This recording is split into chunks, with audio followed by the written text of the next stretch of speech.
धम्मपद सहस्स वग्गो योच वस्स सतं जीवे दुःशीलो असमाहितो एकाह जीवितं सेयो शीलवंतस झायिनो।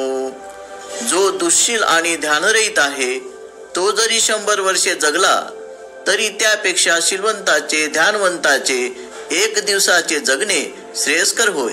अर्थकथा उतार वयात भिक्षू झालेल्या काही माणसांनी अरण्यात जाऊन ध्यान करण्याची इच्छा व्यक्त केली। बुद्धाला त्यातील धोक्याची आगाऊ कल्पना येऊन भिक्षूंना त्यांनी सल्ला दिला की त्यांनी तरुण अरहंत असलेल्या नवशिक्या संकीतचयाला आपल्या बरोबर घ्यावे। त्यांच्या अरण्यातील उपस्थितीची माहिती मिळाल्यावर चोरांच्या एका टोळीने त्यांच्याकडे येऊन नवस फेडण्यासाठी बळी म्हणून देण्यासाठी एका भिक्षूची मागणी केली। ज्येष्ठ भिक्षूपासून ते अगदी कनिष्ठ भिक्षूपर्यंत सर्वांनी आपले जीवन देऊन टाकण्याची तयारी दाखवली, परंतु तरुण नवशिक्या संकीतचाने दुसऱ्यासाठी म्हणून स्वतःचे जीवन अर्पण करण्यास त्यांची अनुमती मिळवली। त्या लुटारूंनी त्याला आपल्या गुहेकडे नेले आणि तेथे त्याला ठार करण्याची तयारी केली।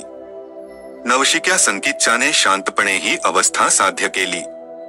लुटारूंच्या म्होरक्याने 2दा त्याला आपल्या तलवारीने ठार करण्याचा प्रयत्न केला, पण त्यात त्याला यश आले नाही। हे पाहून म्होरक्याला भीतीचा धक्काच बसला आणि त्यामुळे त्याने नवशिक्यापुढे लोटांगण घातले, धम्माचे श्रवण केले आणि भिक्षू होण्याची इच्छा व्यक्त केली।